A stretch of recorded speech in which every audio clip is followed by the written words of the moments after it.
Red Feather presents From the Archives. Biography. Persuasive Evidence. A closer look at Scar.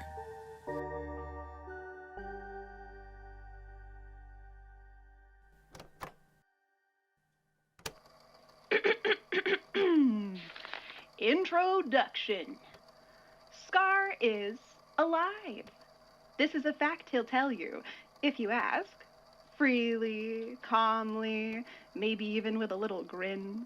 Then he'll ask you why you want to know and change the subject while you're floundering for an answer.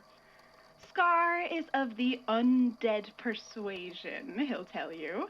It will be a joke, of course. Maybe he'll just have been barely avoided by a speeding car, or he'll be sitting on the archives floor next to a ladder and a heavy box of files that belongs on the top shelf. He'll grin up at you, a little winded, a little pale, and he'll say, "Oh, no, don't worry. I'm fine, just a little undead." Get it? 'Cause I'm not dead. You'll laugh a little awkwardly and help him up and pick up his cane for him, and that will, he assures you, be that. Scar is just a little unlucky, he'll assure you, if you catch him while he trips or ask about his scars. Just a little prone to near-death experiences. Why, he dropped a kitchen knife on his own foot just last week.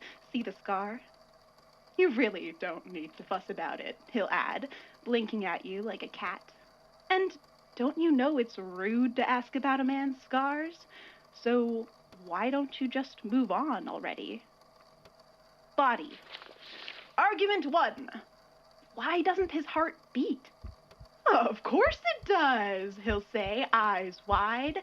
He'll take your hand and hold it to his chest, and when you can't feel his heartbeat, he'll say, "Oh, it must be because of all the fabric. Shall I take some layers off?" No, of course not, you'll say, flustered, and he'll grin, or maybe he'll look disappointed, and he'll say, "That's what I thought." Argument 2. Why is his skin cold to the touch?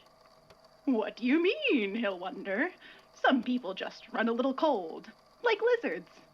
He'll say, struck a little dumb by his sheer audacity, humans aren't cold-blooded. What does that have to do with anything, he'll say, tilting his head just slightly to give the appearance of idiocy, squinting a little. And you won't have any way to tell whether it's sincere. Argument 3. What's the cane for?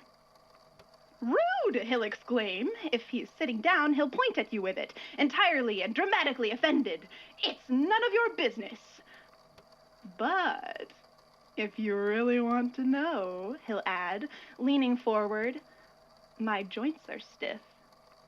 Your joints are stiff, you might repeat. That sucks. And it's not curable? Oh, no, he'll say, whispering like he's confiding a secret in you, drawing you in, chin on hands. It's got something to do with my blood flow. He'll blink again, long and slow. Can't be helped, I suppose. Comes with being alive. If you say so, you'll say, and he won't acknowledge how dubious you sound. Neither will you. He's right. That would be rude. Conclusion. So, you really don't need to make a fuss about it, he repeats. It's rude. No, it's none of your business. No, there's nothing to ask about at all. No, he's completely normal. No, he's perfectly fine. Nothing to worry about. See? He's breathing. His heart is beating. He's as alive as you are. Why do you ask? Call to action. Scar is alive. This is a fact he'll tell you if you ask.